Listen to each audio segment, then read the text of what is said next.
আপনি কোন দল করেন এটা তারা জানতে চাইবে না। আপনি কোন ভাষায় কথা বলেন তাও তাদের জানার দরকার নেই। প্রথমেই তারা আপনার ন্যাশনালিটি দেখবে, আপনার আইডেন্টিটি কি তারা জানতে চাইবে। তারপরে যদি স্যাটিসফ্যাক্টরি হয় আপনাকে ভিসা দিয়ে ভেতরে ঢোকবার ব্যবস্থা করে দেবে। আর যদি তারা স্যাটিসফাইড না হয় তাহলে আপনাকে মেহমানখানায় ঢুকানো হবে গ্রেফতার করে। কবর হচ্ছে এ ধরনের একটি ইমিগ্রেশন কাউন্টার। কবরের ভিতরে মানুষ যখনই রাখা হবে সঙ্গে সঙ্গে দুজন ফেরেশতা আসবে। কবরের কাছে যারা এসেছিল দাফন হয়ে যাওয়ার পর এই লোকগুলি 40 কদম যেতে যতক্ষণ লাগে এর মধ্যেই দুজন ফেরেশতা এসে যাবে, এসে জিজ্ঞেস করবে মান রব্বুকা, তুমি কোন দল করতে, ওটা তাদের জানার দরকার নেই। চাকরি কিসে করতেন ওটা জানার দরকার নেই। ব্যবসা করতেন না চাকরি করতেন প্রয়োজন নেই। প্রথমেই জিজ্ঞাসা করা হবে ন্যাশনালিটি, প্রথমেই জিজ্ঞাসা করা হবে তার ন্যাশনালিটি সম্পর্কে, তার আইডেন্টিটিটা কি, এবং সেটাকে সত্যায়িত করার জন্য বোঝার জন্য 3টি প্রশ্ন। প্রথম প্রশ্ন মান রব্বুকা ওয়া মা দীনুকা ওয়া মান নাবিয়ুকা, তোমার রব কে, তোমার দিন কি, তোমার নবী কে। যদি এই ব্যক্তি বেঈমান হয়, মুনাফিক হয়, সে বলবে হায় হাতা লা আদরি, হায় হাতা লা আদরি, জানি না আমার রবকে, আমি জানি না। তোমার দিন কি, দিন কারে কয় বুঝি না। এরপরে আল্লাহর নবী জনাবে মুহাম্মদ রাসূলুল্লাহ সাল্লাল্লাহু আলাইহি ওয়াসাল্লাম কি দেখানো হবে, বলা হবে মা কুনতা তাকুলু ফি হাদার রাজুল, এই ব্যক্তি সম্পর্কে তোমার ধারণা কি নিকে, বলবে আমি চিনি না। নাউযুবিল্লাহ। বাস এরপরে তার যা হবার তাই শুরু হয়ে যাবে। আর যদি বান্দাটা মুমিন হয় প্রশ্ন করা হবে মান রব্বুকা, জবাব দেবে রব্বি আল্লাহ, আমার রব আল্লাহ রাব্বুল আলামিন। ওয়া মা দীনুকা, দীনুনা ইসলাম, আমার দিন হচ্ছে ইসলাম। এরপরে আল্লাহর নবীকে দেখানো হবে। কয়েক রকমের বর্ণনা আছে, কোন বর্ণনায় আছে হুজুরের আকারে দেখানো হবে অথবা রাসূলকে সরাসরি দেখানো হবে। বলা হবে মা কুনতা তাকুলু ফি হাদার রাজুল, এই লোকটি সম্পর্কে ধারণা কি। মুমিন ব্যক্তি বলবে হাদা নবিয়ুনা মুহাম্মাদুর রাসূলুল্লাহ সাল্লাল্লাহু আলাইহি ওয়াসাল্লাম, ইনি আমার তো সেই নবী মুহাম্মাদুর রাসূলুল্লাহ সাল্লাল্লাহু আলাইহি ওয়াসাল্লাম। আমরা যদি এই রকমের জবাব দিতে পারি আল্লাহ কবুল করো। সকলে জোরে বলেন আমিন।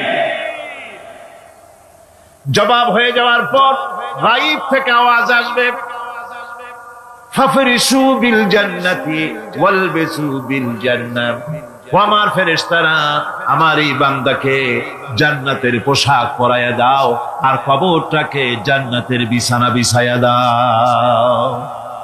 জান্নাতের পোশাক পরাইয়া দাও, জান্নাতের বিছানা বিছাইয়া দাও। ইলা মাদ্দা বাসারিহি, তার চোখের দৃষ্টি যত দূর যায় কবরটা ততটা প্রশস্ত করে দাও। এরপর বেহেশতের পোশাক পরাইয়া বেহেশতের বিছানা বিছায়া ফেরেশতা বলবে নূম কানাউমুল উরুস, ঘুমিয়ে যাও। দুলামিয়া যেমন বাসর সজ্জায় নতুন বউ নিয়ে আরামে ঘুমায়, এরকম আরামে ঘুমায় যাও। ইলা ইয়াউমিল কিয়ামah, কিয়ামত পর্যন্ত ঘুমায় আরামে ঘুমিয়ে থাকবে। এরপরে সিংহায় ফুৎকার হবে, সিংহার ফুৎকারের আওয়াজে তার ঘুম ভেঙে যাবে। বলবে ইয়া ওয়াইলানা মান বা'আসানা মিন মারকাদিনা, হায় আফসোস আমার এত আরামের ঘুম থেকে কে আমাকে জাগ্রত করলো, আমার ঘুমটারে নষ্ট করলো কে। আওয়াজ আসবে হাযা মা ওয়াদার রহমান ওয়া সাদাকাল মুরসালুন, এটা হচ্ছে রহমানের সেই ওয়াদা আর মুরসালিনরা নবীরা সত্য কথাই বলেছিলেন, সেই কিয়ামত অনুষ্ঠিত হচ্ছে। আমার বন্ধুগণ, সেজন্য এই দুনিয়ার মোহে পড়ে থাকলে পরে দুনিয়ায় যারা অগ্রাধিকার দিবে দুনিয়াকে পরকালের তুলনায়, জবাব দিতে পারবে না কবরের ভিতরে গিয়া। আর যারা পরকালকে অগ্রাধিকার দিবে, দুনিয়ার চাইতে পরকালকে বেশি অগ্রাধিকার দেবে, আর আল্লাহর ভয় কলিজার ভিতরে রাখবে, কবরের জবাব সঠিকভাবে দিতে পারবে, কিয়ামতের দিন আল্লাহ রাব্বুল আলামিন তাদের জন্য জান্নাত দান করবেন। জোরে বলেন আমিন। দুনিয়াটা হচ্ছে দুনিয়া যেখানে আমরা আছি। আমি আগেই বলেছি দুনিয়া হচ্ছে আদনা শব্দ থেকে এর উৎপত্তি হয়েছে। তুচ্ছ, নিকৃষ্ট, এটার দাম নাই, এটার মূল্য নাই।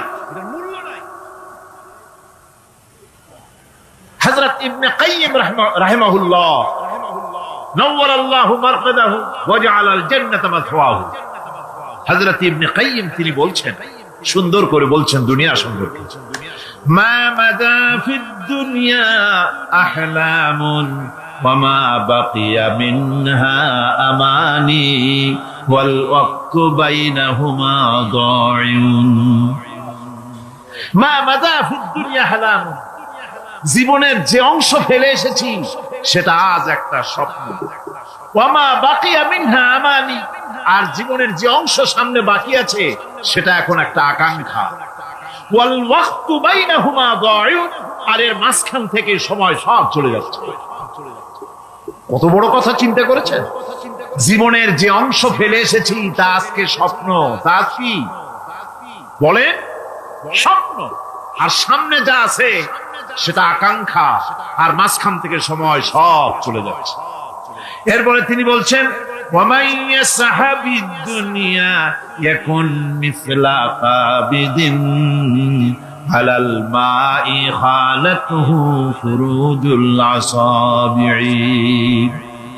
দুনিয়াদারের অবস্থা হচ্ছে এই, কেউ যদি দুই হাতে পানি খামসায় ধরে, দুই হাতে কি ধরছে বলে? দুই হাতে পানি খামসায় ধরেছে, খুব মজবুত করে ধরেছে, দুই মুঠ পানি। বলেন থাকবে কতটুকু? কতটুকু থাকবে? এক ফোঁটাও থাকবে না। কারণ তার আঙ্গুলের ফাঁক তার সাথে খেয়ানত করবে, আঙ্গুলের ফাঁক দিয়া পানিগুলি সব বেরিয়ে চলে যাবে। সুতরাং দুনিয়া যারা চায় তারা ঠিক পানি খামসায় ধরলে পানি যেমন হাতের ভেতর থেকে খেয়ানত করে চলে যায়, যারা দুনিয়া চায় দুনিয়াও তাদেরকে এভাবে ফাঁকি দিয়ে চলে যায়। তবুও দুনিয়ার মায়া মানুষের এত বেশি। আল্লাহর নবী বলেন, লাউ কানা লি ইবনি আদম ওয়াদিন মিন যাহাবিন লাহাব্বা ইয়াকুনা লাহু সারিন। এই পৃথিবীতে যদি কাউকে একটা মাঠ ভরে যদি সোনা দেওয়া যায়, লোকটা বলবে রব্বুল আলামিন, আমি যদি আরেকটা মাঠ এরকম সোনা ভরা পেতাম। দ্বিতীয় আরেকটা মাঠ দেওয়া হলে আবার বলবে যদি তৃতীয় আরেকটা মাঠ সোনা ভরে যদি পেতাম। নবীজি বলেন, ওয়ালা ইয়ামলাউ জাওফু ইবনু আদামা ইল্লা তুরাব। মানুষের পেট 3.5 হাত মাটি ছাড়া, কবরের মাটি ছাড়া মানুষের পেট ভরবে না। আরো চাই, আরো চাই, চাওয়ার কোনো শেষ নাই। মানুষ এভাবে করে দুনিয়ার মহব্বতে এমনি পাগল হয়ে যায়, শুধু দুনিয়ার মহব্বত, পরকালকে বেমালুম ভুলে যায়। আমি কিন্তু এই কথা বুঝাতে চাই নাই যে পরকালের মহব্বতে, পরকালের ভয়তে বা পরকালের জন্য দুনিয়া আপনি বাজার ঘাট, বেচা কিনা, ব্যবসা বাণিজ্য সবকিছু ভুলে যান না, তা নয়। ভুল বোঝার কোনো কারণ নাই। পরকালকে অগ্রাধিকার দিতে হবে, মানে দুনিয়াটা চিরস্থায়ী জায়গা নয়। চিরস্থায়ী হচ্ছে কোনটা?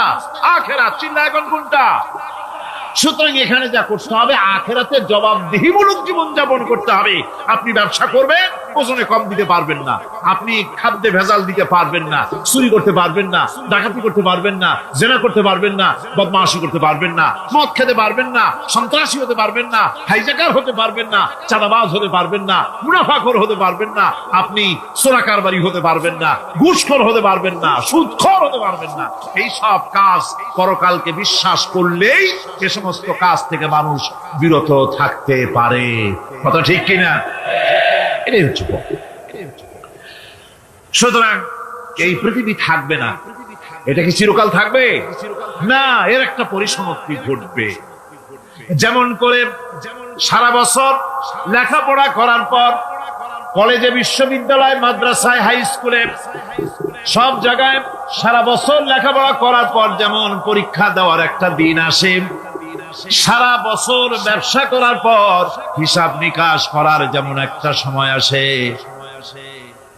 সারা মাস চাকরি করার পর বেতন পাওয়ার যেমন একটা দিন আসে, সারা জীবন চাকরি করার পর পেনশন পাওয়ার যেমন একটা সময় আসে, অনুরূপ ভাবে এই দুনিয়া যেদিন শেষ হয়ে যাবে, আল্লাহ নির্ধারিত সময় শেষ হয়ে যাওয়ার পর একটা সময় আসবে যখন আল্লাহ রব্বুল আলামিন সব শেষ করে দিবেন, লন্ড ভন্ড হয়ে যাবে, কিছু থাকবে না।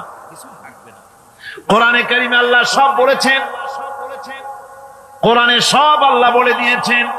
আল্লাহ পাক বলেন এই পৃথিবীর সব কেমন ভাবে ধ্বংস হবে তার চিত্র আল্লাহ পাক কোরআনে কারিমে তুলে ধরেছেন। ইযাস সামাউ ফাতারাত ওয়া ইযাল কাওয়াকিবু তাসারাত ওয়া ইযাল বিহারু ফুজ্জিরাত ওয়া ইযাল কুবুরু বু'সিরাত। যখন আকাশসমূহ দীর্ঘ বিদীর্ণ হয়ে যাবে, তারকাগুলি বিক্ষিপ্ত হয়ে ছিটকে পড়বে, আর সমুদ্রগুলি উচ্ছ্বসিত হয়ে পড়বে, কবরগুলি সব তার ভেতরে যা আছে উদ্গীরণ করে দেবে, তারকাগুলি স্থিমিত হয়ে যাবে। এরপরে সমস্ত আকাশগুলি কিতাবের পৃষ্ঠার মতো একটার পরে একটা ঠাস ঠাস করে পড়তে থাকবে, চূর্ণ বিচূর্ণ হয়ে ভেঙে চুরে একাকার হয়ে যাবে। পাহাড়গুলিকে উড়িয়ে দেওয়া হবে, চন্দ্র এবং সূর্য একাকার হয়ে। আল্লাহ রাব্বুল আলামিন বলেন ফাইদা বারিকাল বাসার ওয়া খাসাফাল কমার ওয়া জুমিআশ শামসু ওয়াল কমার। চক্ষু যখন বিস্ফারিত হয়ে যাবে, চাঁদ যখন তার আলো হারিয়ে ফেলবে, সূর্য যখন তার আলো হারিয়ে ফেলবে, চাঁদ আর সূর্য সব একাকার হয়ে যাবে, সেই সময়ের অবস্থাটা কি চিন্তা করো। মানুষ হয়রান হয়ে দৌড়াদৌড়ি করবে। ওয়াহুমিলাতিল আরদু ওয়াল জিবালু ফাদুক্কাতা দাক্কাতান ওয়াহিদা। জমিন এবং পাহাড়গুলির মধ্যে আল্লাহ রাব্বুল আলামিন সংঘর্ষ বাঁধিয়ে দিবেন, পাহাড়গুলি ভেঙে চুরে টুকরা টুকরা হয়ে যাবে, পাহাড়গুলি উঁচু করে জমিনের উপরে আছাড় মেরে আল্লাহ রাব্বুল আলামিন ভেঙে চুরে চুরমার করে দিবেন। সুবহানাল্লাহ। ওয়া তাকুনুল জিবালু কালইনিল মানফুশ। পাহাড়গুলো পেঁজা ধোনা তুলার মতো করে উড়িয়ে দেওয়া হবে, পাহাড় উড়ে যাবে। সুবহানাল্লাহ। পাহাড় পাথরের তৈরি করা পাহাড়, এই পাহাড়গুলি তুলার মতো হয়ে উড়বে কিভাবে? আমি এই দৃশ্য নিজের চোখে কিছুটা হলেও দেখছি। আজ থেকে 10 দিন আগে আমি ইতালি সফর করে এসেছি। ইতালির রাজধানী রোম। রোম প্রাচীন সভ্যতার লালন ভূমি। কোরআনে কারিমে সূরায়ে রোম রয়েছে, এই রোম সেই রোম। এখানের বাদশার কাছে রাসূল করিম সাল্লাল্লাহু আলাইহি ওয়াসাল্লাম হেরাক্লিয়াসের কাছে চিঠি পাঠিয়েছিলেন, সেই রোম। 12 থেকে 15 হাজারের মতো বাংলাদেশি মুসলমান সেখানে আছে। জুমার দিন, যেদিন আমি গেলাম তার পরের দিনই জুমা ছিল। জুমার নামাজ পড়লাম ভ্যাটিকানের কাছেই বিশাল মসজিদ, ইউরোপের ভিতরে সবচাইতে বড় মসজিদ এটা। রোম ইসলামের দুশমনদের রাজধানী। সেইখানে যখন আযান হচ্ছে আশহাদু আন্না মুহাম্মাদার রাসূলুল্লাহ, আমার অনুভূতির কথা আপনাদেরকে বোঝাতে পারবো না, কি অনুভূতির সৃষ্টি হয়েছে আমার ভেতরে। ভ্যাটিকানের পোপ এক পাশে, কিছু দূরেই ভ্যাটিকান, ওটা হচ্ছে গোটা পৃথিবীর সমস্ত খ্রিস্টানদের কাবা ভ্যাটিকান। তার পাশেই বিশাল মসজিদ, সেখানে নামাজ পড়লাম। চিন্তার ভেতরে আসলো আল্লাহ রাব্বুল আলামিন তার হাবিবের নাম, তার তাওহীদ, তার রিসালাতকে কিভাবে বিশ্বময় ছড়িয়ে দিলেন।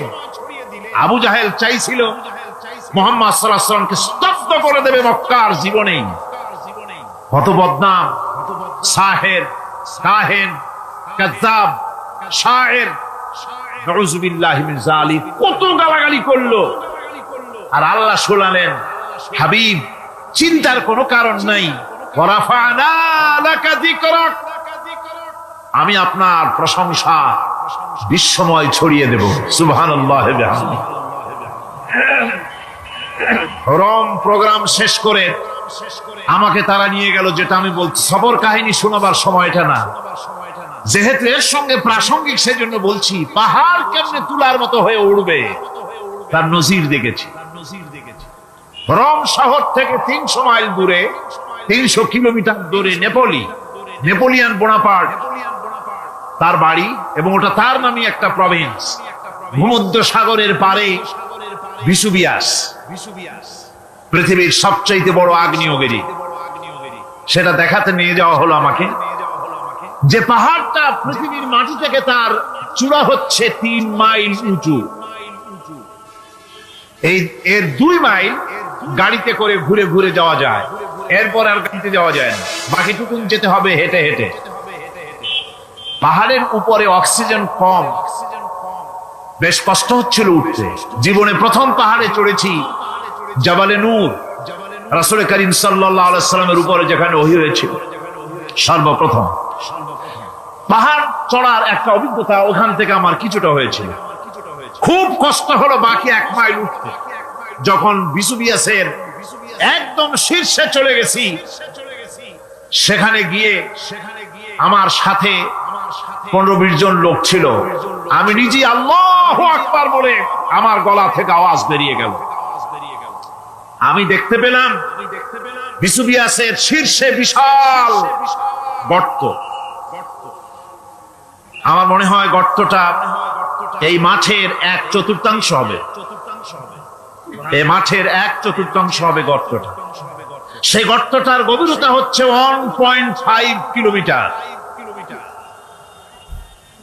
এইখান থেকে পাথরগুলি উত্থিত হয়েছে, আগ্নেয়গিরি পাথর আগুনে গলে লাভা হয়ে এগুলি পাহাড় বেয়ে উপচে পড়েছে, চতুর্দিকে 12 মাইল ছড়িয়ে গিয়েছে।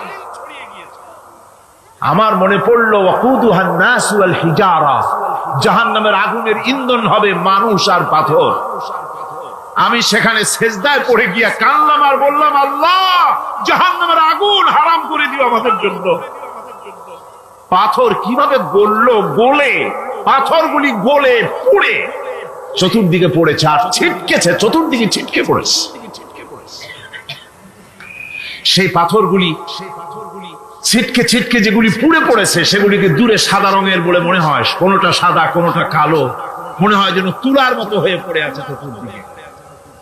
1944 সনে তৃতীয়বারের মতো ভিসুভিয়াস অগ্নিগিরি যে অগ্নি উৎপাত করে, তাতে আশেপাশের 12 মাইল এলাকা এফেক্টেড হয়ে যায়। পাথরগুলি গলে এভাবে বিধ্বস্ত করে দিয়েছে। এখান থেকে এখানে জোহরের নামাজ, আসরের নামাজ আমরা পড়লাম, আল্লাহর কাছে খুব দোয়া করলাম। এখনো ধোঁয়া উঠতেছে, এখনো পাহাড়ের ফাটল দিয়ে ধোঁয়া উঠছে। একজন হাত দিয়ে আমাকে বলল যে খুব গরম লাগে ধোঁয়াগুলি। ওখানকার লোকেরা বলল যে ভেতরে এখনো আগুন আছে, তবে সুপ্ত, যে কোনো মুহূর্তে আবার তা জাগ্রত হতে পারে। আমরা সেখান থেকে নেমে এলাম। একটু কিছু দূর গিয়েই সেখানে হলো পম্পেই শহর। এই পম্পেই শহরটা হচ্ছে ঈসা আলাইহিস সালামের জন্মের 2000 বছর আগে এই শহর তৈরি হয়। ঈসা আলাইহিস সালামের জন্মের 179 বছর পর ভূমিকম্প হয়। সেই ভূমিকম্পে গোটা পম্পেই শহরটা পৃথিবীর মানুষের চোখের আড়াল হয়ে যায়, ধ্বংস হয়ে যায়, মাটির তলায় ভরা। আজ থেকে 200 বছর আগে মাটি খনন করতে গিয়ে এই শহর আবিষ্কৃত হয়।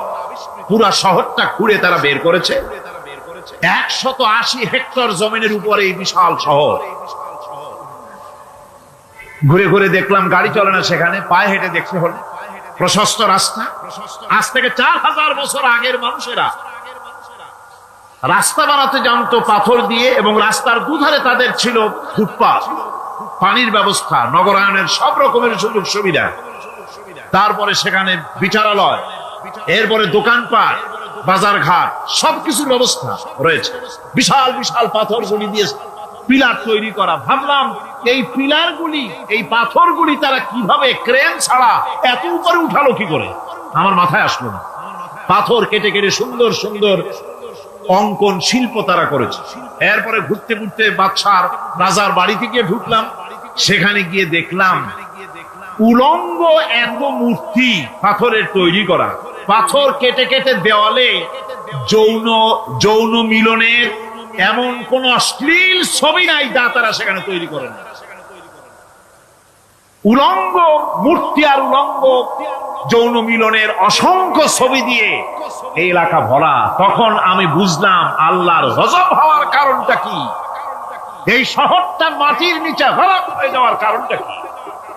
আল্লাহ পাক জেনা ব্যভিচার যে দেশে বেশি হয় আল্লাহ পাক বরদাস্ত করে।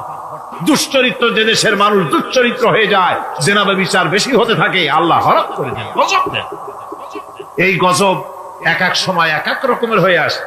কখনো মাটির নিচে দাবায় দেয়, কখনো মহামারী, কোন দেশে কলেরা, কোন দেশে জলোচ্ছ্বাস, কোথাও ভূমিকম্প, আর সর্বশেষ এই জেনা ব্যভিচারের জন্য আল্লাহ পাকের চূড়ান্ত এই যৌনতার অশ্লীলতার জন্য চূড়ান্ত গজব বর্তমান বিশ্বের জন্য এইডস। আল্লাহ পাক এই গজব দিয়েছে। বন্ধুগণ, আমি সেই জায়গা, আমি সেখানে যা দেখলাম যে আল্লাহ পাক পাহাড়গুলিকে কিভাবে উড়াবেন, এটা অস্বীকার করার কোন উপায় নাই। বিশ্বাস তো করতামই। তবে হযরত ইব্রাহিম আলাইহিস সালাম যেমন বলেছিলেন, রব্বি আরিনি কাইফা তুহিল মাউত, আয় আল্লাহ তুমি মরাকে চিন্তা করবা কেমনে। আল্লাহ পাক বলেন আওয়ালাম তুমিন, তুমি বিশ্বাস করো না? ইব্রাহিম আলাইহিস সালাম বললেন বালা, অবশ্যই বিশ্বাস করি, ওয়ালাকিন লিয়াতমাইন্না কলবি, যদি চোখে দেখতাম তাহলে আমার অন্তরাত্মা খুব ঠান্ডা হতো। আল্লাহ রাব্বুল আলামিন চোখে দেখায় দিলেন জিন্দা কেমনে মুর্দা হবে, মুর্দা কেমনে জিন্দা হবে, আল্লাহ দেখায় দিলেন। পাহাড় উড়ায় দিবেন আল্লাহ রাব্বুল আলামিন।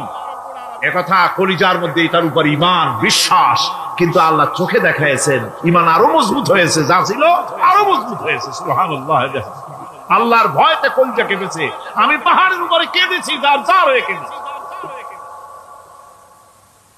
বন্ধুগণ, আল্লাহ সুবহানাহু ওয়া তাআলা এই জন্য বলেছেন কুল সিরু ফিল আরদ, আমার জমিন ঘোরো, ভালো করে দেখো, কাইফা কানা আকিবাতুল মুকাজ্জিবিন, মহাসত্যকে যারা অস্বীকার করেছে তাদের পরিণতি আমি কি করে দিয়েছি, এগুলি চোখে ভালো করে তাকায় দেখো। আমার বন্ধুগণ, সুতরাং এই পৃথিবীর অবসান হবে, এই পৃথিবী ধ্বংস হবে, এই পৃথিবী চূড়ান্ত ভাবে শেষ হয়ে যাবে। ও হ্যাঁ, আরেকটি কথা বলতে হয়, সেটা হচ্ছে যে এই রোম থেকে আরেকটু দূরে 900 মাইল দূরে হচ্ছে সিসিলি। 900 মাইল দূরে, সেখানে এই সিসিলি মুসলমানেরা শাসন করেছিল 350 বছর। সেই সিসিলিতে রয়েছে 360টা মসজিদ মুসলমানদের করা। সমস্ত মসজিদগুলি আজ তালা বন্ধ, একটা মসজিদও খোলা নাই। সেখানকার মুসলমানেরা ওয়াজ শুনতে এসেছিল রোমে। আমি তাদের জন্য পরামর্শ দিয়েছি যে গভর্নমেন্টের কাছে তোমরা দাবি জানাও যে অন্তত একটা মসজিদের দরজা আমাদের জন্য খুলে দাও। রোমের কাজ করতেছে, লোকটা কি করবে, কোথায় যাবে, সে ভালো হবে মন্দ হবে কি হবে, সব তার ডিএনএর মধ্যে রেকর্ড কৃত আছে। এটা বোঝার জন্য একটা সুন্দর দৃষ্টান্ত দেওয়া যায়। যেমন এই কাগজটাকে আপনারা মনে করুন একটা গাড়ির একটা ব্লুপ্রিন্ট, একটা গাড়ির ব্লুপ্রিন্ট। এখানে লেখা আছে গাড়ি কিভাবে তৈরি হবে। এই কাগজটা নিয়ে ঘরের মধ্যে রেখে দিলেন। এখন এই কাগজটা থেকেই অটোমেটিক গাড়ির উইন্ডো তৈরি হলো, শিল তৈরি হলো, গাড়ির বডি তৈরি হলো, চেসিস তৈরি হলো, টায়ার তৈরি হলো, ইঞ্জিন তৈরি হলো, ব্যাটারি তৈরি হলো, পেট্রোল নিল, আর কোন রকমের ড্রাইভার ছাড়াই গাড়ি চলতে আরম্ভ করলো। এই কথাটা যদি মনের মাথার মধ্যে আনতে পারেন যে এটা কিভাবে হইতে পারে, এতে লেখা অনুযায়ী যেভাবে হওয়া যদি সম্ভব হয়, অনুরূপ ভাবে মানুষের রক্তের ভিতরে ডিএনএ এরা আবিষ্কার করেছে। এর ভিতরে মানুষের ভালো মন্দ, কোথায় যাবে, কি করবে, সবকিছুর মধ্যে রয়েছে। কোরআনে কারীমে আল্লাহ রাব্বুল আলামিন, আমি গত বছরও বলছিলাম যে বিজ্ঞানের আবিষ্কার যত বাড়বে, কোরআন বোঝা মানুষের জন্য তত সহজ হবে। কোন সুবহানাল্লাহ। কোরআন বোঝা মানুষের জন্য তত সহজ হবে। সুতরাং মানুষের গলার সাথে আল্লাহ পাক বলছেন যে একটা আমলনামা আমি ঝুলাই দিয়েছি তার গলার সাথে, সে যা করতেছে ওখানে সব লিপিবদ্ধ হচ্ছে, কম্পিউটারাইজড, কম্পিউটারের মতো এগুলি সব গ্রহণ করতেছে। এগুলি কিয়ামতের দিন তার সামনে হাজির করা হবে। কিয়ামতে যখন আমলনামা তার সামনে দিয়ে বলা হবে, ইকরা কিতাবাকা কাফা বিনাফসিকাল ইয়াওমা আলাইকা হাসিবা, তাকে বলা হবে নিজের কর্মলিপি নিজেই পড়ো, আজ তুমি তোমার নিজের হিসাব নিতে যথেষ্ট। বন্ধুগণ, এই মাহফিলে যত লোক আমরা বসে আছি, আমরা আমাদের হিসাব নিতে যথেষ্ট না আরেকজন লাগবে? কোন আমরা যথেষ্ট কিনা? কথা বোঝেন নাই। আমি বলতে চেয়েছি এটা, আমরা যদি এখন চোখ বুঝে চিন্তা করি যে পিছনের জীবনে কি করেছি, মনে পড়বে নাকি পড়বে না? বলেন সবাই, পড়বে কি পড়বে না? ছোটবেলায় কবে পায়ের নিচে কাঁটা ফুটেছিল, কবে কোথায় আছাড় খেয়েছিলেন, কবে কার বেল, তাল, আম, কাঁচা আম চুরি করে খেতে গিয়ে কিল খেয়েছিলেন, তারা খেয়েছিলেন, তাকে এখন মনে নাই? আছে। তাহলে কিল, ওই তাল বেল চুরি করতে গিয়ে যে কিলটা খাইছিলেন সেটাও মনে আছে, ভালো মন্দ সব মনে আছে। তাহলে কোন হোটেলের রুমে কি করছিলেন, কোন স্কুলে কোন কলেজে কি করছিলেন, তারপরে জীবনে ছোট বড় ঘটনাগুলি সব বুঝতে মনে পড়বে না? এবার হিসাব করেন, মনে যদি পড়ে এবার হিসাব করেন আপনি জান্নাতি না জাহান্নামী। আপনি আপনার নিজের হিসাব নেওয়ার জন্য যথেষ্ট। তাকে হিসাব করতে বলা হবে, তোমার হিসাব, তোমার নিজের হিসাব নেওয়ার জন্য তুমি যথেষ্ট, তোমার হিসাব তুমি নিজেই করো, এটা পড়ো। আর সেই কিয়ামতের দিন কোন সাহায্যকারী মিলবে না। লান তানফাকুম আরহামুকুম ওয়ালা আওলাদুকুম ইয়াওমাল কিয়ামাহ। লান তানফাকুম, কিয়ামতের দিন কোনো ফায়দা হবে না, অবশ্যই কোনো ফায়দা হবে না, কোনো উপকারে আসবে না। কিয়ামতের দিন তোমার সন্তান, তোমার স্ত্রী, তোমার মাল, তোমার সম্পদ কোনো উপকারে আসবে না। কিয়ামতের ময়দানে সেদিন সব তোমার সাথে বিচ্ছ করবে, সব পালায় যাবে। সেখানে উৎকোষেরও কোনো কারবার নাই যে ঘুষ টুস দিয়া, ফেরেশতাদের কোন রকম বুঝবাজ দিয়া, আলাদা কোনো চোরাগলি পথ দিয়া একেবারে ফুট করে ভেসতে চলে যাবেন, এমন কোনো সুযোগ নাই। অনেকে বলে, হুজুর এমন কিছু দোয়া শিখায় দেন যাতে ওই সব জেহাদ, বোমা এগুলি খুব ভয় পাই, ওসব রাস্তা টাস্তা না, খুব সহজে কিছু দোয়া দুরূদ করিয়া আস্তে করে জান্নাতে চলে যাওয়া যায়, এরকম একটা দোয়া, এরকম একটা পথ বলে দেন। আমি বলি, ভাই এরকমের কোন চোরাগলি আমার রাসূল আবিষ্কার করতে পারেন নাই। আল্লাহর পয়গম্বরের এই ধরনের কোন পথ আবিষ্কার করতে পারেন নাই। সেখানে কিয়ামতের দিন কাউকে উৎকোষ গ্রহণ করার কেউ নাই, উৎকোষ দেওয়া যাবে না। আর উৎকোষ দিবি নেবার কি, আপনার কাছে কিছু নাইও, থাকলেও নেওয়ার কেউ নাই। এই দুনিয়ায় ফাঁকিবাজি করে বহুত কিছু করা যায়, কিন্তু কিয়ামতের মাঠে এগুলি কিছুই চলবে না। আল-ইয়াওমা লা ইয়ানফা'ু মালুন ওয়ালা বানুন, কিয়ামতের দিন ধন, সন্তান, সন্ততি আর সম্পদ কোনো কাজে লাগবে না। সেদিন শুধু আমল, আমল যদি ভালো হয় কাজে লাগবে, আমল খারাপ হবে সব শেষ হয়ে যাবে। আল্লাহ রাব্বুল আলামিন নবীজিকে ডেকে বলেছেন, নবী আপনি বলেন, কুল মা কুনতু বিদআম মিনার রাসূল, আপনি বলুন আমি কোন নতুন রাসূল নই, আমার আগে অনেক নবী রাসূল পৃথিবীতে এসেছেন, তারা বিদায় হয়ে গেছেন। আমি জানি না কিয়ামতের দিন আল্লাহ রাব্বুল আলামিন আমার সাথে কি ব্যবহার করবেন, আর আমি এও জানি না যে কিয়ামতের দিন আল্লাহ পাক তোমাদের সাথে কি ব্যবহার করবেন।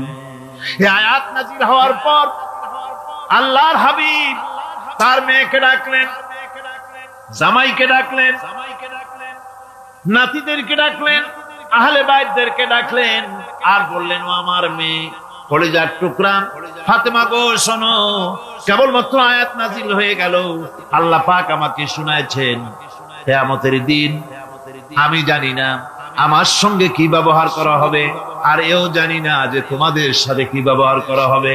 ও আমার কলিজার টুকরা মেয়ে ফাতেমা, কিয়ামতের দিন মুহাম্মদ সাল্লাল্লাহু আলাইহি সাল্লামের মেয়ে, এই হিসাবে তোমার নাজাতের ফয়সালা হবে না।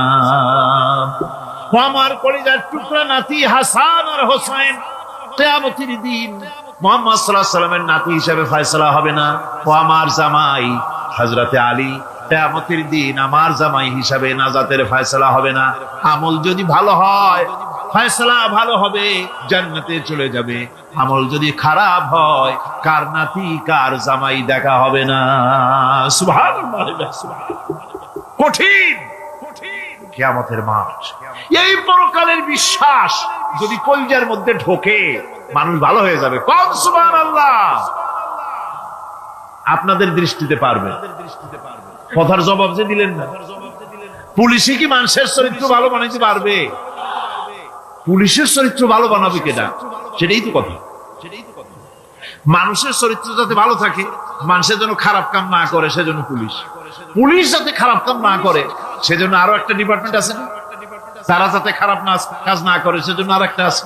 এন্টি করাপশনের আবার এন্টি করাপশন আছে, তার উপর আবার এন্টি করাপশন আছে। এন্টিটার অভাব নাই। সুতরাং পুলিশ দিয়া, বিডিআর দিয়া, আর্মি দিয়া মানুষের, দেশের, জাতির চরিত্র ভালো বানানো যায় না। রাসূলুল্লাহ এ দিয়ে বানান না, এটা ইসলামের নিয়ম নয়।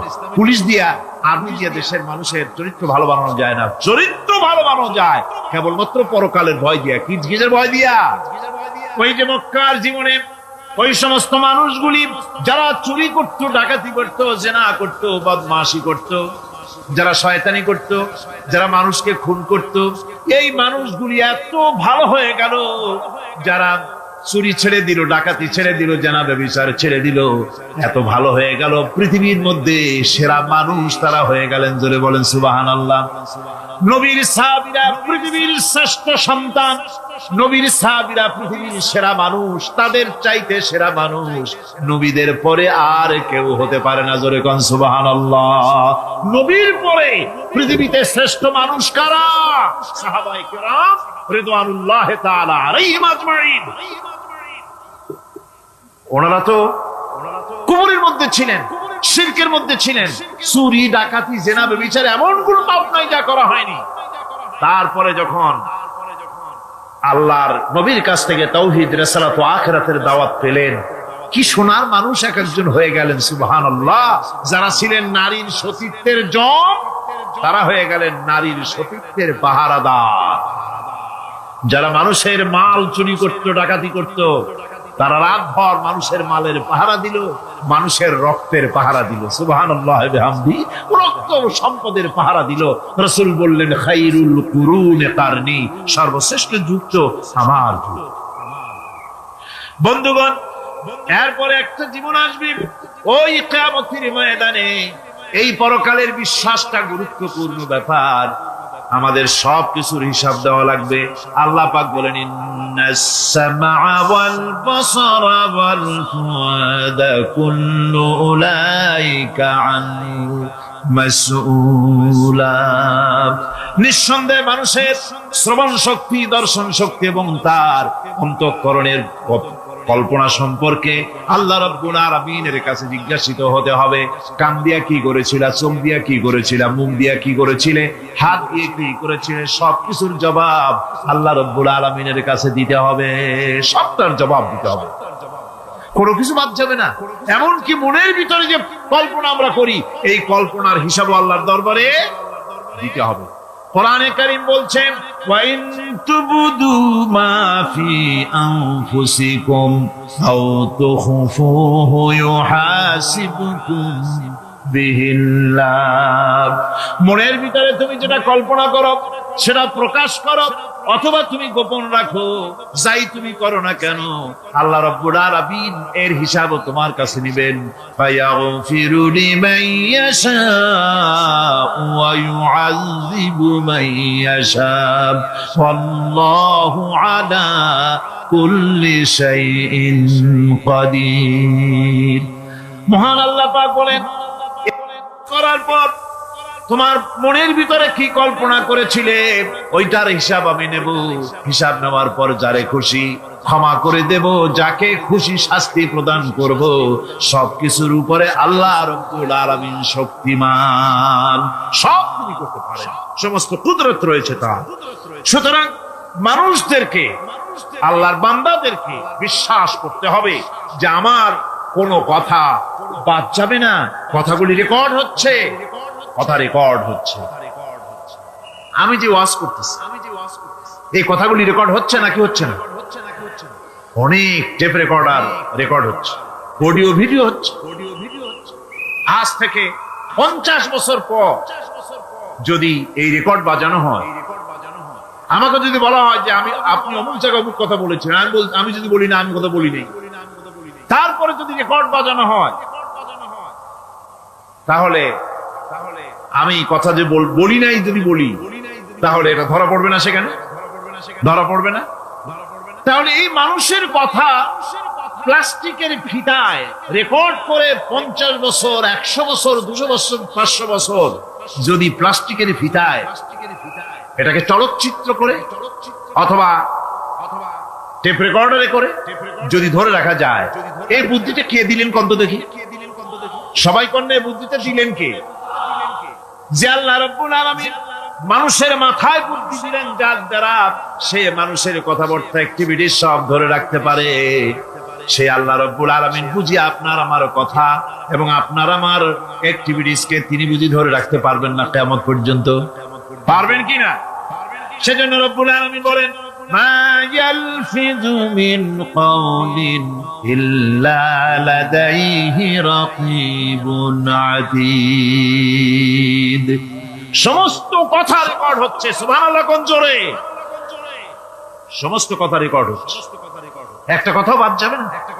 মুখ আছে বলি কথা বলবেন তা না, হিসাব করে কথা বলতে হবে। গীবত গাওয়া যাবে না, মিথ্যা কথা বলা যাবে না, মিথ্যা ওয়াদা করা যাবে না। মিথ্যা ওয়াদার তো মৌসুম এসে গেছে। কি কোন বোঝেন কথা?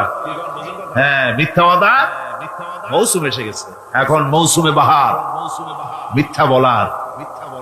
কত সুন্দর সুন্দর ওয়াদা। সবটার পেছনে আল্লাহ রাব্বুল আলামিনকে ভয় করা লাগবে।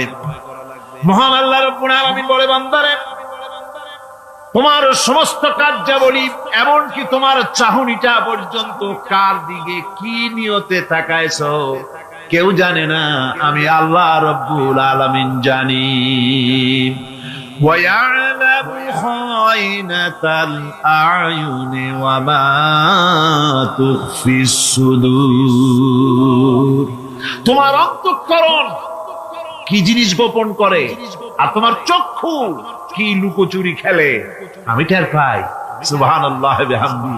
চশমার ফাঁক দিয়া কি দেখো, কানে দেখো, কি নজরে দেখো, সানগ্লাস পরিয়া কেউ ঠিক পায় না, আমি ঠিক পাই। সুবহানাল্লাহ, জোরে কোন সুবহানাল্লাহ।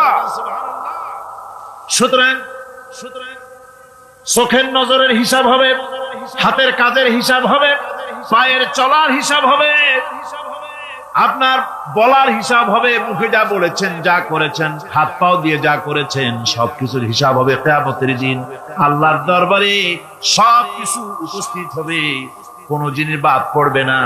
فَمَن يَعْمَلْ مِثْقَالَ ذَرَّةٍ خَيْرًا يَرَهُ وَمَن يَعْمَلْ مِثْقَالَ ذَرَّةٍ شَرًّا يَرَهُ।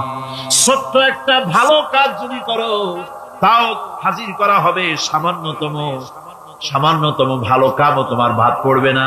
আর ক্ষুদ্রতম কোন খারাপ কাজ করলে তাও উপস্থিত করা হবে, সব তোমার সামনে, কোন জিনিস বাদ পড়বে না, সব দেখতে পাবে কিয়ামতের দিন। ভালো কাজটাও আর খারাপ কাজটাও আল্লাহর কাছে সেদিন আল্লাহ পাক মানুষের সামনে উপস্থিত করে দিবেন।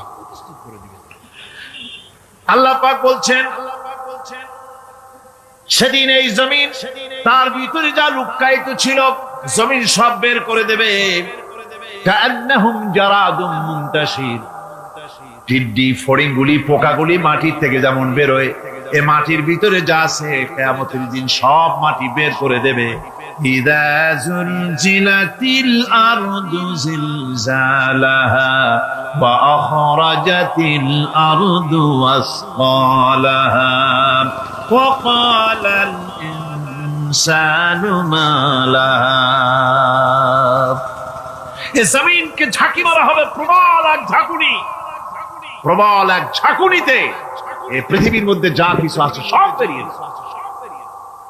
সুবহানাল্লাহ কইতে ইচ্ছা করে না মিয়ারা? এক ঝাঁকুনিতে পৃথিবী সব বের করে দেবে। মানুষ হয়রান হয়ে বলবে কি হয়েছে, এ মাটির হলোটা কি? আমার বন্ধুগণ, মানুষ হয়রান হয়ে গিয়ে বলবে মাটির কি হলো? আল্লাহ রাব্বুল আলামিন বলেন ইয়াউমাইযিন তুহাদ্দিসু আখবারাহা বিআন্না রাব্বাকা আওহা লাহা। জমিনের উপরে যা ঘটেছে জমিন তা সব বের করে দেবে, সব প্রকাশ করে দেবে। আর এটা এই জন্য হবে যেহেতু তার রবের হুকুম হয়েছে, তার রব হুকুম করেছে বের করে দে। জমিনের ভিতরে আছে যা সব বেরিয়ে যাবে, আকাশ ভেঙে পড়বে, পাহাড় উড়ে যাবে, জমিনের ভিতরে যা আছে সব উপরে চলে আসবে। পৃথিবীতে সব শেষ, কিচ্ছু নাই, আকাশ নাই, পাহাড় নাই, সমুদ্র নাই, সব একাকার, চন্দ্র নাই, সূর্য নাই, তারকা নাই, গ্যালাক্সি নাই, মহাশূন্য নাই, সব শেষ। আল্লাহ রাব্বুল আলামিন সমস্ত ফেরেশতাদেরকে শেষ করে দিবেন, সকলের মওত হয়ে যাবে, কেউ আর থাকবে না। এমনকি হযরতে আজরাইল মালাকুল মউত তিনিও থাকবেন না, সব আল্লাহ রাব্বুল আলামিন মৃত্যু করে দিবেন। এরপরে আল্লাহ রাব্বুল আলামিন একা তিনি বলবেন ইয়া দুনিয়া, ইয়া দুনিয়া আইনা আনহারুকি, এ পৃথিবী তোর সেই সমুদ্রগুলো কোথায়, নদীগুলি কোথায়? ইয়া দুনিয়া আইনা আশজারুকি, হে দুনিয়া তোমার গাছগুলি কোথায়? এত বন বনানি, এত গাছ ছিল। ইয়া দুনিয়া আইনা জিবালুকি, হে পৃথিবী তোর জমিনে যত পাহাড় ছিল পাহাড়গুলি কই? যত স্বৈরাচার ছিল জমিনের উপরে, যারা স্বৈরাচারী মনোবৃত্তি নিয়ে মানুষ ধ্বংস করেছে, দেশ ধ্বংস করেছে, মায়ের বুক খালি করেছে, ওই স্বৈরাচার গুলি কই? কোনো জবাব নাই। আল্লাহ পাকের পরে বলবেন লিমানিল মুলকুল ইয়াউম, কার রাজত্ব আজকে? রাজত্বটা কার? আল্লাহ তিনবার আওয়াজ দিবে, আজকে রাজত্ব কার? আল্লাহ পাক যখন তিনবার করে ডাক দিবেন, কোনো জবাব নাই, কোনো জবাব নাই। কে জবাব দেবে? আল্লাহ রাব্বুল আলামিনের সামনে কার ক্ষমতা আছে কথা বলার? কেউ তো নাই, সব শেষ। আল্লাহ পাক বলবেন বিল্লাহিল ওয়াহিদুল কাহ্হার, একমাত্র পরাক্রমশালী আল্লাহ রাব্বুল আলামিনের রাজত্ব। সেই হাসরের মাঠে আমাদের সকলকে উপস্থিত হয়ে যেতে হবে।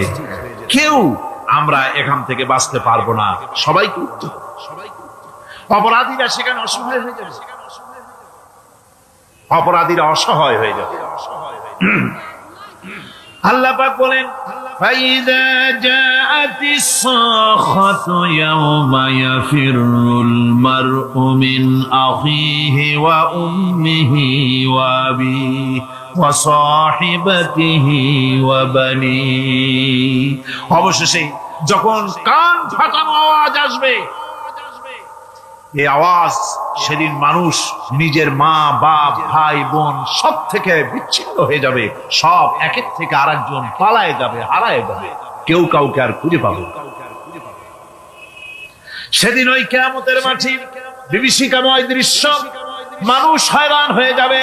মাথার এক হাত অথবা অর্ধ মাইল অথবা এক বিগত এতটুকু উপরে ওই প্রকাণ্ড সূর্যটার তাপ আসবে, গুনাহগারের মাথার চান্দি ফেটে গিয়া মগজগুলি গলে গলে নাক কান দিয়ে বেয়ে পড়তে লাগবে, জিহ্বাটা কুকুরের মতো ঝুলে নাভিস্থল পর্যন্ত পড়ে যাবে, মাটিটা সূর্যের উত্তাপে তামার মতো গরম হয়ে যাবে, সারা হাসর জুড়ে আওয়াজ হবে পানি পানি পানি। মানুষেরা হয়রান হয়ে যাবে সেই হাসরের ময়দানে। এই চরম কষ্টের ভিতরে আল্লাহ রাব্বুল আলামিন বলেন সেদিন দুটো ভাগ হয়ে যাবে, একদল মানুষের চেহারা আলোয় ঝলমল হয়ে যাবে, আর একদল মানুষের চেহারাগুলি কালো হয়ে যাবে। উজুহু ইয়াওমাইদিন মুসফিরাতুন দাহিকাতুন মুস্তাবশিরা ওয়া উজুহু ইয়াওমাইদিন আলাইহা গাবারা। আল্লাহ পাক বলেন এক শ্রেণীর মানুষের চেহারা হাস্যোজ্জ্বল ঝলমলে হয়ে যাবে, আর এক শ্রেণীর মানুষের চেহারাগুলি কালো হয়ে যাবে। তারহাকুহা কাতারা উলাইকা হুমুল কাফারাতুল ফাজারা। হাস্যোজ্জ্বল, স্বচ্ছন্দপূর্ণ, সুন্দর, উজ্জ্বল ঝলমলে চেহারা হবে ঈমান আনার কারণে, পরকালকে বিশ্বাস করার কারণে, আল্লাহ এবং রাসূলের কথা অনুযায়ী জীবন যাপনের কারণে চেহারাটা উজ্জ্বল হয়ে যাবে। আর আল্লাহর নাফরমানি, রাসূলের নাফরমানি, পরকালকে অস্বীকার করার কারণে কাফেরগুলির চেহারা, মুনাফিকগুলির চেহারা কালো হয়ে যাবে। তাদেরকে আলাদা করে দেওয়া হবে। আমতাজুল ইয়াওমা আইয়ুহাল মুজরিমুন, মুজরিমদেরকে আলাদা করে দেওয়া হবে, দুইটা ভাগ হয়ে যাবে। এই চরম অবস্থা সৃষ্টি হবে কিয়ামতের ময়দানে। সেদিন রাসূল করিম সাল্লাল্লাহু আলাইহি ওয়াসাল্লাম উম্মতের জন্য সুপারিশ করবেন। সেই সুপারিশ যেন আমাদের করতে পারেন সেজন্য আমাদেরকে তৈরি করতে হবে, সে ধরনের যোগ্য আমাদেরকে বানাতে হবে। বন্ধুগণ, এই পরকালীন জীবন, এর সম্ভাবনা, এটা যে হবে এবং সেই পরকালে আমাদের সকলকে যে উঠতে হবে, কিয়ামতে আল্লাহর কাছে জীবনের সব কিছুর জবাবদিহি করতে হবে, এই ভীতি সৃষ্টি করতে চায় আল্লাহ পাক মানুষের ভেতরে। আল্লাহ পাকের চাইতে মানুষের কল্যাণকামী আর কেউ আছে? চিল্লায় কোন আল্লাহর চাইতে, বিশ্ববাসীর সৃষ্টি জগতের কল্যাণকামী আল্লাহর চাইতে, রাসূলের চাইতে বেশি কেউ কি আছে? সে আল্লাহ পাক সব বলে দিলেন, ওপেন সিক্রেট করে দিলেন, সব গোপন ফাঁস করে দিলেন। কেমনে বিচার হবে, কেমনে কিয়ামত অনুষ্ঠিত হবে, কেমনে কি হবে, সব খুলে খুলে আল্লাহ পাক বলে দিলেন আমাদেরকে ভালো হওয়ার জন্য। কোরআনে কারীম বলছে লাইসাল বিররা আন তুওয়াল্লু ওয়ুজুহাকুম কিবালাল মাশরিকি ওয়াল মাগরিব। পূর্ব পশ্চিমে মাথা ঘুরানো, সার নত করা, মাথা ঘুরানো, মুখ ঘুরানো, এটাই কিন্তু সৎ কাজ এবং পুণ্যবান হওয়ার, সৎ কাজ করার, নেককার হওয়ার জন্য যথেষ্ট নয়, বরং ওয়ালাকিন্নাল বিররা মান আমানা বিল্লাহি ওয়াল ইয়াউমিল আখির। প্রকৃতপক্ষে সৎকারী মুমিন, ভালো কাজ করা, প্রকৃত মুমিন, সত্যিকারের ভালো মানুষ, সত্যিকারের ইমানদার হওয়ার জন্য 10টি কাজ লাগবে। কয়টি কাজ? 10টি কাজ লাগবে। সেই 10টি কাজের একটি কাজ গত বছর আপনাদের খেদমতে আরজ করা হয়েছে, 2টি বলা হয়েছে, বাকি আজকে বললাম আরেকটা, হয়ে গেল 3টা। বাকি আছে কয়টা? 7। বাকি আছে আরো 7। পরকাল ভিত্তিক জীবনযাপন যদি করতে পারি তাহলে আমরা হব দুনিয়ার শ্রেষ্ঠ মানুষ। কোন আলহামদুলিল্লাহ। وسخر لكم ما في السماوات وما في الأرض। এই পৃথিবীতে যা কিছু তোমরা দেখো সব শেষ হয়ে যেত। চাঁদ যেখানে আছে, এই চাঁদ তার জায়গা থেকে কিছু উপরে যদি উঠতো তাহলে পৃথিবী মরুভূমি হয়ে যেত, আর যেখানে আছে তার থেকে কিছু নিচে যদি আসতো তাহলে গোটা পৃথিবী পানি, সমুদ্রের পানি, নদীর পানিগুলি প্লাবিত হয়ে ওভারফ্লো হয়ে উচ্ছ্বাসিত হয়ে গোটা পৃথিবীকে প্লাবিত করে দিত, ডুবাই দিত, সব শেষ হয়ে যেত। তাহলে আমরা দেখতে পাচ্ছি শুধু সৃষ্টি নয়, সৃষ্টিও করেছেন এবং প্রত্যেকটি সৃষ্টির পেছনে তার দয়া কাজ করেছে, তার কুদরত কাজ করেছে, যাতে করে মানুষের জন্য সুবিধা হয়, মানুষের জন্য উপকার হয়। অন্য আয়াতে আল্লাহ পাক বলেন, وآتاكم من كل سألتموه وإن تعدوا نعمة الله لا تحصوها। আল্লাহ পাক বলেন, তিনি তোমাদের প্রতি এত দয়াবান, আল্লাহ তোমাদের প্রতি এত দয়া রাখেন, এত মেহেরবানি করেন যে তোমাদের সমস্ত চাহিদা তিনি পূরণ করেছেন। তোমাদের জীবনে যা দরকার সব তিনি পূরণ করেছেন, এত পূরণ করেছেন। তোমরা যদি আল্লাহ পাকের নেয়ামতগুলি যদি গণনা করো, ওয়া ইন তাউদ্দু নি'মাতাল্লাহি লা তুহসুহা, আমার নিয়ামতগুলি যদি গুনতে থাকো, গুনে গুনে আমার নিয়ামত শেষ করতে পারবে না। সুবহানাল্লাহ ওয়া বিহামদিহি, আমার নিয়ামত গুনে শেষ করতে পারবে না, এত নিয়ামত আমি আল্লাহ রাব্বুল আলামিন দান করেছি। সুতরাং প্রকৃত কথা হচ্ছে যে মানুষ বড় অকৃতজ্ঞ, মানুষ সমস্ত নিয়ামতকে, নিয়ামতের শুকর আদায় করে না, নিয়ামত বোঝেও না। উলাইকা কাল আনাম, চোখ আছে, চোখ দিয়া সব দেখে, কিন্তু আল্লাহর নিয়ামত গুলি দেখে উপলব্ধি করার ক্ষমতা নাই। খায় জনমের খাওয়া, কিন্তু খাওয়ার পরে কার খানা খাইলো, কার দেওয়া খানা খেলো, এরপরে এতটুকুন শুকরিয়াও আদায় করে না। তো চোখ থাকতে দেখে না, অন্তর থাকতে চিন্তা করে না, কান থাকতে হক শোনে না। আল্লাহ পাক বলেছেন, উলাইকা কাল আনাম, এরা হলো জানোয়ারের মতো। কিসের মতো বলুন? আল্লাহ বলেন না বালহুম আদাল, শুধু জানোয়ারের মতো না, বরং জানোয়ারের চাইতেও নিকৃষ্ট। জোরে কোন নাউজুবিল্লাহ। যাদের চোখ থাকতে দেখলো না, কান থাকতে শুনলো না, অন্তঃকরণ থাকতে বিবেচনা করলো না, এরা চতুষ্পদ জানোয়ারের মতো। আল্লাহ পাক বলছেন, আর রহমান আল্লামাল কোরআন, এই কোরআন শিক্ষা দিয়েছেন রহমান, যিনি দয়ার সাগর, যিনি মানুষের সব প্রয়োজন মিটিয়েছেন। কোরআনের মতো একটা বড় প্রয়োজন তিনি মিটাবেন না, তা কি হতে পারে? জোরে কোন হতে পারে? মানুষ সৃষ্টি করলেন, অথচ মানুষের চলার পথ দিলেন না। এক সাপ নাকি একবার এক পীর সাহেবের কাছে মুরিদ হয়েছিল। তো পীর সাহেব বলছেন, না বাবা, আমি সাপের মুরিদ বানাই না। কই যে, না হুজুর, বহুত আশা করে আসছি, গল্প তো, বহুত আশা করে আসছি আমার মুরিদ বানান। আচ্ছা ঠিক আছে, তবে তোমাকে একটা কাজ করতে হবে। কি কাজ? জিকির আজকার এভাবে করবা, কিন্তু কাউরে দংশন করতে পারবা না। হুজুর মেনে নিলাম। সে করছে কি, ময়দানের ভিতরে গিয়ে কাইত হয়ে ধানওয়া জমিন, ধানের জমিন, প্যাডি লাইন, সেখানে কাত হয়ে পড়ে জিকির আজকার করতেছে। রাখাল ধান কাটছে, সন্ধ্যার পর এই ধানগুলি বান্ধে নেবে কি দিয়া দড়ি নেই, খুঁজতে খুঁজতে দেখে লম্বা একটা দড়ি। ওইটা যে সাপ সে তো বোঝে না, সে ওইটারে ধরিয়া এরপরে ধানের আটি বাঁধতেছে। সাপে তো খুব বহরা, সাপ তো আর যেই সেই সাপ না, মারাত্মক সাপ। সাপ বলতেছে, আরে বাবা, তুই আমারে দড়ি মনে করলি, আমি তোর কেমন দড়ি, মুরিদ না হইলে টার পাওয়া দিতাম। বান্দার কারণে সাপের ঘাড়ে মুচকে গেছে, ঘাড়ে খুব ব্যথা লাগছে।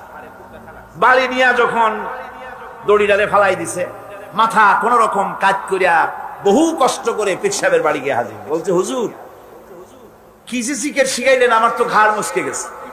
আশ্চর্য কথা, জিকির আজগারে মানুষের মানে কি কারো ঘাড় তো মস্কাবার কথা না, তোমার ঘাড় মস্কাইলো কেন? পুরা ঘটনা সে শুনাইল। আচ্ছা, তা তুমি কিছু করলা না? কয়, হুজুর আপনি তো নিষেধ করেছেন দংশন করতে। পীর সাহেব বলছেন, বেটা বেকুব, আমি তোমারে দংশন করতে নিষেধ করেছি, ফস করতে তো নিষেধ করি নাই।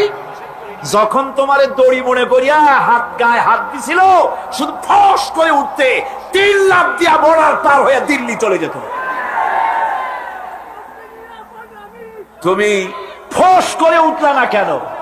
সুতরাং ধৈর্যের অর্থ এটা নয় যে আপনারে পাড়াইতে থাকবে, থাপড়াইতে থাকবে, আর আপনি কবেন যে আল্লাহ আমি ধৈর্য ধরতেছি, ইন্নাল্লাহ মা'আস সাবিরিন। এটার নাম ধৈর্য না। ধৈর্য হচ্ছে ওভারকাম করতে হবে, পরিস্থিতির মোকাবেলা করতে হবে অত্যন্ত সহিষ্ণুতার সাথে, বুদ্ধিমত্তার সাথে, দৃঢ়তার সাথে, অবিচলতার সাথে। এটার নাম হচ্ছে সবর। আল্লাহ রাব্বুল আলামিন হযরত আইয়ুব আলাইহিস সালামকে ক্ষমা করে দিলেন, মাফ করে দিলেন, রোগ শেফা করে দিলেন। অধৈর্য তিনি হন নাই, ধৈর্য ধারণ করেছিলেন। হযরতে ইউসুফ আলাইহিস সালাম, হযরতে ইয়াকুব আলাইহিস সালামের চোখের থেকে তাকে সরায় দেওয়া হলো। এত বড় বিরাট বিপদ, সেই বিপদেও তিনি ধৈর্য ধারণ করেছেন। ধৈর্য ধারণ করার কারণে আল্লাহ রাব্বুল আলামিন এমন নিয়ামত তারে দান করলেন।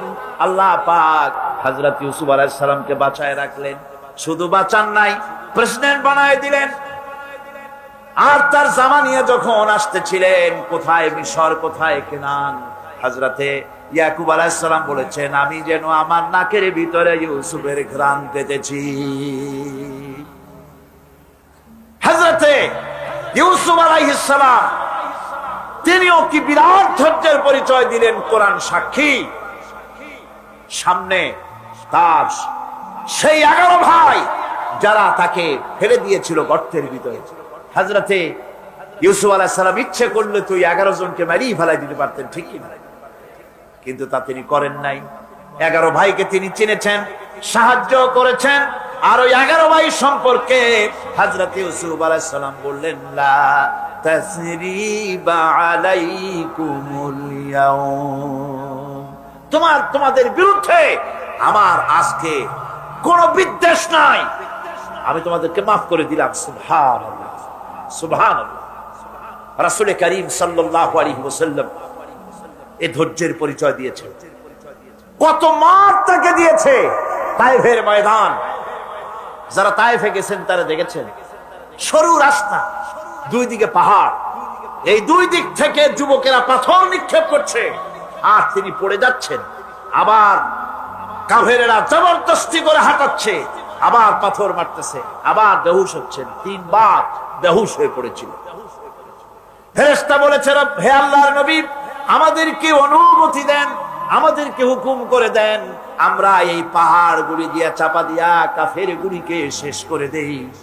নবীজি তখন বলেছেন, আমি যদি তোমাদেরকে হুকুম করি আর আমার হুকুম মতো যদি সমস্ত কাফেরদেরকে পাহাড় চাপা দিয়া সব যদি মেরে ফেলে দাও, তাহলে একটা কাফের যদি না বাঁচে, কার কানে পৌঁছাবো? লা ইলাহা ইল্লাল্লাহু মুহাম্মাদুর রাসূলুল্লাহ। নবীজি গায়ের রক্ত মুছে 2খানা হাত আল্লাহর দরবারে তুললেন আর দোয়া করলেন, আয় আল্লাহ রব্বুল আলামিন, এই কাফির বেঈমানেরা আমারে চেনে নাই, বোঝে নাই, আমি যে তোমার নবী, ওরা তা বুঝতে পারে নাই, না জেনে না বুঝে আমার উপরে যে অত্যাচার করলো, আয় আল্লাহ তুমি যেন রাগ করে এই কাফেরদের পরে তুমি যেন গজব নাজিল করো না। ধৈর্যের চূড়ান্ত নমুনা দেখিয়েছেন বিশ্বনবী মুহাম্মদ রাসূলুল্লাহ সাল্লাল্লাহু আলাইহি ওয়াসাল্লাম। উহুদের, বুখারী শরীফের কিতাবুল মাগাজির মধ্যে আছে, উহুদে চতুর্দিক থেকে রাসূল করিম সাল্লাল্লাহু আলাইহি ওয়াসাল্লামকে ঘেরাও করা হয়েছে। হুজুরকে পাহারা দিতে দাঁড়িয়েছেন সাহাবায়ে কেরাম, বুক দিয়ে রাসূলের দিকে ফেরা, পিঠ পিছনে ফেরানো আছে। কাফেরেরা তীর নিক্ষেপ করছে, এই তীরগুলি এসে হুজুরের সাহাবীদের পিঠের মধ্যে ঢুকছে। হাদিস শরীফের ভিতরে এসেছে, রাসূলকে হেফাজত করার জন্য যত তীর মারা হলো, সাহাবীরা তীরগুলি পিঠে ধারণ করলেন। একা হযরত তালহার পিঠে 80টা তীর প্রবেশ করেছিল। রাসূলুল্লাহর দান্দার মোবারক শহীদ হয়ে গেল, হুজুর পড়ে গেলেন। হযরতে ফাতেমা রাদিয়াল্লাহু তাআলা আনহা ছুটে এসে হুজুরের রক্ত বন্ধ করার জন্য চেষ্টা চালাতে লাগলেন, রক্ত বন্ধ হয় না। হযরতে আবু উবাইদা রাদিয়াল্লাহু তাআলা আনহু হুজুরের মস্তকের ভিতর থেকে লোহার কড়ার দাঁত দিয়া কামড়াইয়া বহু কষ্ট করে উঠালেন। কপাল দিয়া রক্ত পড়ে, মুখ দিয়া রক্ত পড়ে, 2 হাত দিয়া রাসূল চেহারা বুঝে এনে হাতে দেখেন রক্ত। আল্লাহর নবী বলেন, এই জাতির কল্যাণ কি করে হবে, সেই জাতি তার নবীর চেহারা রক্ত দিয়া লাল বানাইয়া দিল। মদিনায় সারা পড়ে গেল, নবী নাই, নবী শহীদ হয়ে গিয়েছেন। চতুর্দিক থেকে লোকেরা দৌড় আরম্ভ করলো, একজন মেয়ে লোক দৌড়ায়। সাহাবীরা জিজ্ঞাসা করেন কোথায় যাও? মেয়ে লোকটি বলতেছেন উহুদের দিকে যাই। বলে যাই কোনো লাভ নাই, উহুদে যে যেতেছো যে কোনো লাভ নাই, যেহেতু তোমার যে দুটি ছেলে ছিল ছেলে দুটি শহীদ হয়ে গিয়েছে। মেয়ে লোকটি বলছে কে শহীদ হয়েছে শুনতে চাই না, আল্লাহর নবী কেমন আছেন সেটা জানাও। মেয়ে লোকটি বহু কষ্ট করে উহুদের ময়দানে আল্লাহর নবীর খেদমতে হাজির হয়ে নবীজিকে জীবিত অবস্থায় দেখে তিনি বলছিলেন, হে রাসূল, আমার দুইটা কলিজার টুকরা সন্তান দুনিয়া থেকে বিদায় হয়ে গেছে, আমার মনে কোনো কষ্ট লাগে নাই, হুজুর আপনি বেঁচে আছেন, এটাই এক উম্মতের বড় সান্ত্বনা। ভাইরা আমার, এই হাজারো বিপদ হাজারো মুসিবতের ভিতরে ধৈর্য ধারণ করেছেন আল্লাহর নবীরা, ধৈর্য ধারণ করেছেন। ধৈর্য হচ্ছে সবচাইতে বড় কোয়ালিটি। ওয়াতাওয়াসাউ বিল হাক্কি ওয়াতাওয়াসাউ বিস-সাবর। সবর ইখতিয়ার করলে পরে দুনিয়া আল্লাহ শান্তি দিবেন, আখিরাতেও শান্তি দিবেন। আজ আমার দেশে যত সবচাইতে বেশি যে জিনিসের অভাব তার নাম হলো সবর। কিসের অভাব? সবরের অভাব। তোমরা কি মনে করেছো যে বেহেশতে চলে যাবে, অথচ এখনো দেখা হয় নাই যে তোমাদের মধ্যে কে সবর অবলম্বনকারী, জিহাদের ময়দানে কে জিহাদ করতে এবং সবর ইখতিয়ার করতে কে তোমাদের মধ্যে পারদর্শী, অথবা এই পরীক্ষায় কে কামিয়াব হবে, এটা এখনই দেখা হয় নাই। আর এমনি তোমরা জান্নাতে চলে যাবে? জান্নাতে যাওয়া তো সহজ নয়, আল্লাহ পাক পরীক্ষা নেবেন, সেই পরীক্ষায় কামিয়াব হতে হবে। আর আল্লাহ পাক বলেছেন অবশ্যই সবরের পরীক্ষা নেব। وَلَنَبْلُوَنَّكُمْ حَتَّى نَعْلَمَ الْمُجَاهِدِينَ مِنْكُمْ وَالصَّابِرِينَ وَنَبْلُوَ أَخْبَارَكُمْ। অবশ্যই আমি তোমাদেরকে পরীক্ষা করব, আর এই পরীক্ষার ভিতরে সত্যিকারের মুজাহিদ যারা, তারাই দৃঢ়, যারা নাকি দৃঢ়তা অবলম্বন করবে, সবর ইখতিয়ার করবে, আল্লাহ রব্বুল আলামিন পরীক্ষায় তাদেরকে কামিয়াব করবেন। এই সবর এক মহা সম্পদ, সবর ইখতিয়ার করতে হবে মুসলমানদেরকে। জান্নাতের ভিতরেও আল্লাহ পাক যারা সবর করবে তাদের জন্য বিরাট নিয়ামত আল্লাহ পাক জান্নাতে দান করবেন। জান্নাতে যাওয়ার জন্য সবর একটা মহাগুণ, এই গুণ মুসলমানদের ভিতরে থাকতে হবে। আমার বন্ধুগণ, কোরআনে কারীমের ছোট্ট সূরা ওয়াল আসরের ভিতর থেকে যে কথাগুলি বিগত 4 দিন আর আজকে বলা হলো, জীবন আমাদের ব্যর্থ, জীবন আমাদের ক্ষতিগ্রস্ত। এই জীবন যদি আমরা সবল করতে চাই তাহলে 4টি আমল করা লাগবে, ঈমান আর আমলে সালেহ। আর আমাদের করা লাগবে আমলে সালেহের সাথে হকের দাওয়াত আর সবর ইখতিয়ার করতে হবে। এই সবর যদি করতে পারি, জিহাদের ময়দানে লোক যদি কম হয়, বেশি সংখ্যকের উপরে আল্লাহ পাক আমাদেরকে জয়ী করে দিবেন। ইয়াকুম মিনকুম 20 সাবিরুনা ইয়াগলিবু মিআতাইন। তোমাদের মধ্যে যদি 20 জন লোক যদি তোমাদের মধ্যে সাবের হয়, ধৈর্যশীল হয়, তাহলে 200 লোকের উপরে আমি আল্লাহ রব্বুল আলামিন তোমাদেরকে জয়যুক্ত করে দেব। জোরে কোন সুবহানাল্লাহ। 20 জন যদি হয় 200-র উপরে আমি তোমাদেরকে জয়যুক্ত করে দেব। সুসংবাদ হচ্ছে সেই সব ধৈর্যধারীদের জন্য, সবর ইখতিয়ারকারীদের জন্য, যারা বিপদ আসলে বলে, কি বলে? পড়েন আমার সাথে, ইন্না লিল্লাহি ওয়া ইন্না ইলাইহি রাজিউন। এইটা আমরা পড়ি কখন? কেউ মরে গেলে পড়ি, আর পড়ি না। সমস্ত বিপদ আসলেই ইন্না লিল্লাহি ওয়া ইন্না ইলাইহি রাজিউন। আমরা তো জানিও না, দোয়া সব মুখস্থ করে মানছে, অনেক মানুষ অনেক দোয়া মুখস্থ করছে, কিন্তু লাগাবে কোন জায়গায় তা জানে না। একজনে শুনছে তার শাশুড়ি মারা গেছে, কয় নাউজুবিল্লাহ।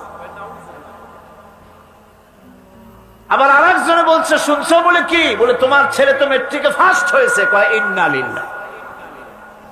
দোয়া মুখস্থ করছে, লাগাইবি কোথায়? যা ইসলাম আমাদের সব শিখাইছে। আশ্চর্য হবেন, বলবেন মাশাআল্লাহ, সুবহানাল্লাহ, খোঁজ খবরই শুনবেন আলহামদুলিল্লাহ। খাইতে মজা লাগতেছে, বলবেন আলহামদুলিল্লাহ, সুবহানাল্লাহ। এসব তো কিছু বলে চলে না, বিসমিল্লাহ কয়, আল্লাহর নাম নিতেই চায় না। আল্লাহ পাকের যখন বিপদ আসে, মুসিবত আসে, রব্বুল আলামিন বলেন বিপদ যখন আসে, মুসিবত যখন আসবে, বান্দা যারা মুমিন তারা পড়ে ইন্না লিল্লাহি ওয়া ইন্না ইলাইহি রাজিউন।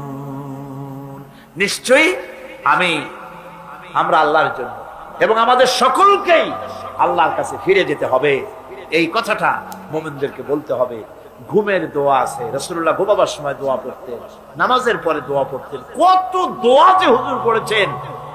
ইমাম নববীর একটা কিতাবই আছে, কিতাবুল আযকার, এত বড় কিতাব, সিহাসেত্তা থেকে সমস্ত দোয়াগুলি বেছে বেছে তিনি এই কিতাবের মধ্যে এনেছেন, কিতাবুল আযকার।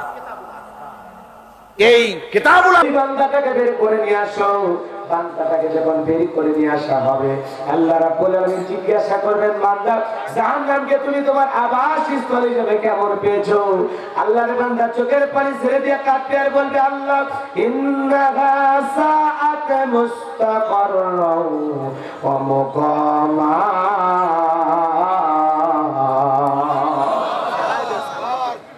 বলবে নিশ্চয়ই জাহান্নাম আবাসস্থল হিসাবে, বসতির জায়গা হিসেবে ওটা কত না নিকৃষ্ট মালিক। ওটা তো থাকার জায়গা না, ওটা যন্ত্রণার জায়গা, কষ্টের জায়গা। আল্লাহ ওই আযাব সহ্য করার মতো শক্তি আমাদের নাই। বান্দা চোখের পানি ছেড়ে দিয়ে কাঁদবে।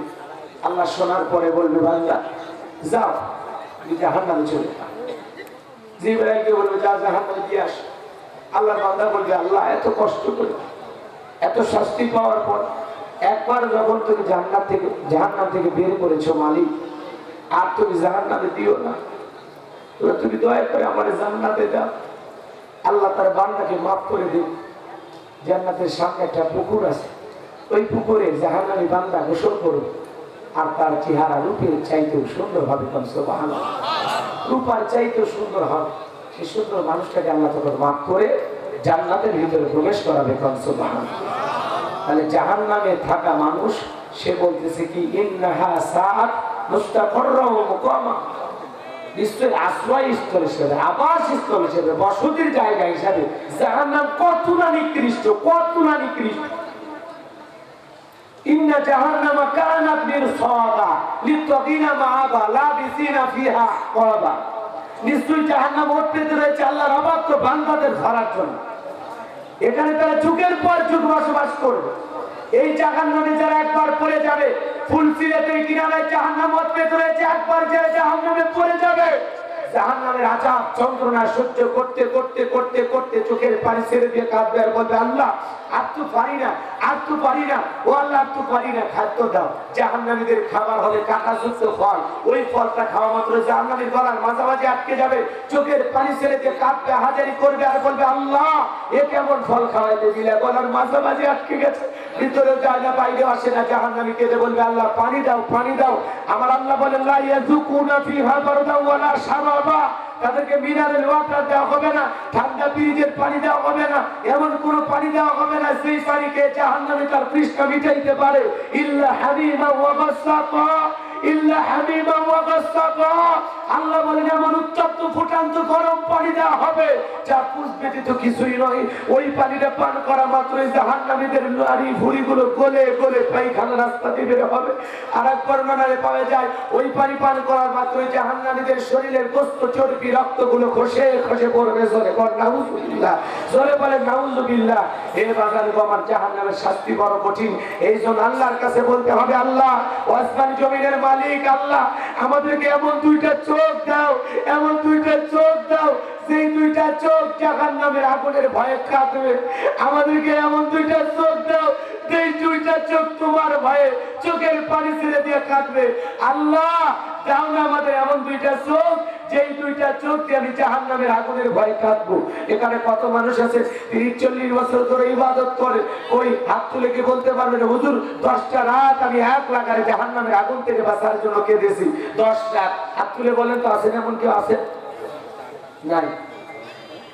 কারণ আমরা জাহান্নামের ভয় তো কাঁদি না বাজান। এই জন্য আল্লাহ বলেন লিরাব্বিহিম সুজদান ওয়া সিজদাতা ওয়া কিয়ামা, সিজদা দিয়ে দণ্ডায়মান থেকে চোখের পানি ছেড়ে দিয়ে আল্লাহর কাছে বলতে হবে, রব্বানা সরিফ আন্না আযাবা জাহান্নাম ইন্না আযাবাহা কানা গরামা। ও আল্লাহ, ওই কঠিন জাহান্নামের আগুন থেকে আমাদের মুক্তি দাও। কেঁদে কেঁদে কেঁদে কেঁদে চাইলে মাছ দিতে হবে, কেঁদে কেঁদে চোখের পানি ছেড়ে দিতে হবে। কিন্তু আমরা তো কাঁদি না, কান্না তো আমাদের আসে না। আমরা নামাজে এত তাড়াহুড়ো করি, 2 মিনিটে 2 রাকাত, 4 মিনিটে 4 রাকাত, এত সময় তো আমাদের হাতে না।